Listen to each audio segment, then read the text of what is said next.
আসসালামু আলাইকুম। আজকে আমি আপনাদের দেখানোর চেষ্টা করব আমাদের 5G পে অ্যাপে কীভাবে রেজিস্টার করবেন। রেজিস্টার করার জন্য সর্বপ্রথম চলে আসবেন প্লে স্টোরে। প্লে স্টোরে চলে আসলাম। আসার পরে এখানে সার্চ করো 5G পে লিখে।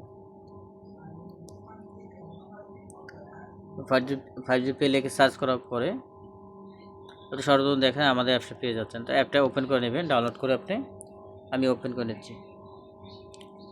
ওপেন করে নেওয়ার পরে এখানে একটা অপশন আছে, আপনার ইউজার পাসওয়ার্ড চাচ্ছে। যেহেতু আপনার কাছে ইউজার পাসওয়ার্ড নেই, এই জন্য আপনি রেজিস্টার ক্লিক করবেন, অথবা আপনি আমাদের সাথে কন্ট্যাক্ট করলে আমরা ইউজার পাসওয়ার্ড দিয়ে দেবো। আপনি যে রেজিস্টার এখানে ক্লিক করে দেবেন, আমি ক্লিক করে দিই। ক্লিক করে দেওয়ার পর এখানে আপনার নাম দিবেন, ইমেল দিবেন, কন্ট্যাক্ট নাম্বার অর্থাৎ হোয়াটসঅ্যাপ নাম্বার দিবেন, পাসওয়ার্ড দিবেন 6 সংখ্যার এবং পিন দিবেন। আমি একটা নাম দিয়ে দিচ্ছি, ধরেন আপনার নাম ধরেন সালাম, ধরেন আপনার নাম সালাম, আমি সালাম নাম দিলাম, সালাম। এখন ইমেল আপনি এখানে সঠিক ইমেল, এখানে ভুল ইমেল দিবেন না। তা যেহেতু সালামের ইমেল আমার কাছে নাই, আমি একটা ডেমো একটা ইমেল দিচ্ছি, ঠিক আছে। আপনি আবার সঠিক ইমেল, এখানে ভুল কোনো তথ্য দিবেন না দয়া করে। তারপর আপনি আপনার কন্ট্যাক্ট নাম্বার অর্থাৎ যে নাম্বারে আপনার সাথে কন্ট্যাক্ট করবো আমরা, আপনি হোয়াটসঅ্যাপ নাম্বার যেই দেশে থাকেন, ওমান থাকলে ওমানে কান্ট্রি কোড সহকারে, বাংলাদেশের হোয়াটসঅ্যাপ নাম্বার হলে বাংলাদেশের কান্ট্রি কোড সহকারে, অর্থাৎ যে দেশে আছেন, বা সৌদি আরব থেকে সৌদি আরবের কান্ট্রি কোড সহকারে দেবেন।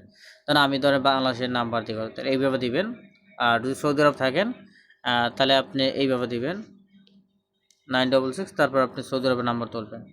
ওমান থাকলে ওমানে 968, এইভাবে দিয়ে তারপর আপনি নাম্বার তুলবেন, ঠিক আছে। আমি বাংলাদেশে একটা নাম্বার দিই, আমি যে কোনো একটা নাম্বার দিই, ধরেন এটি আমার নাম্বার। তারপরে আপনি যে কাজটা করবেন, এর পাসওয়ার্ড দেবেন 6 সংখ্যা।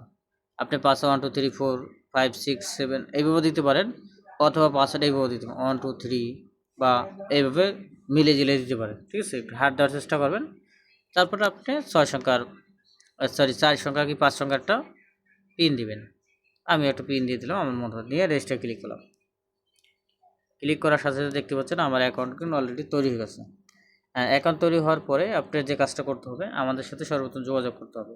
যোগাযোগ করলে আমরা এখানে যে প্রোডাক্টগুলো আছে সকল প্রোডাক্টের কমিশন আমরা ঠিক করে দেব। যেমন এখন যদি আমি এখান দিয়ে রিচার্জ ড্রাইভের অপশনে প্রবেশ করি, এখানে প্রবেশ করলে দেখতে পাবেন যে 0 ক্যাশব্যাক, অর্থাৎ কোনো ডিসকাউন্ট নাই, ঠিক আছে। তারপর আপনি যদি এখানে ভিপিএন কার্ডের অপশনে যান, দেখতে পাচ্ছেন কোনো ডিসকাউন্ট নাই। তারপর যদি আপনি ডলার কার্ডের অপশনে যান, দেখতে পাচ্ছেন কোনো ডিসকাউন্ট নাই। যখন আপনি আমাদের সাথে যোগাযোগ করবেন তখনই আপনার ডিসকাউন্ট পেয়ে যাবেন এবং অল্প মূল্যে কিনতে পারবেন সব কিছু। ডিসকাউন্ট সেট করার পর যেভাবে দেখা যাচ্ছে, এখন যদি আমি ড্রাইভের অপশনে যাই, দেখতে পাচ্ছি যে সুন্দরভাবে ক্যাশব্যাকগুলো শো করতে, অর্থাৎ এটা হলো ডিসকাউন্ট হিসেবে কাজ করে, ঠিক আছে। তারপরে আপনি যদি ভিপিএনে যান, এখন কিন্তু আপনি এই দেখেন অল্প মূল্যে কিন্তু কিনতে পারছেন, অর্থাৎ ডিসকাউন্টে কিনতে পারতেছেন এখন। তারপর আপনি যদি ডলার কার্ডে যান, আপনি কিন্তু এখন ডিসকাউন্টে কিনতে পারতেছেন। আপনি যখন অ্যাকাউন্ট করার পরে আমাদের সাথে যোগাযোগ করলে আমরা সব কিছু ঠিক করে দেবো। আর কীভাবে এমবি পাঠাবেন, কীভাবে কী করবেন, সমস্ত কিছু তো আমরা আলাদা আলাদা ভিডিও দিয়ে আপনাদের দেখাই দেব ইনশাআল্লাহ। সব ভালো থাকে, সুস্থ থাকেন, আল্লাহ হাফেজ।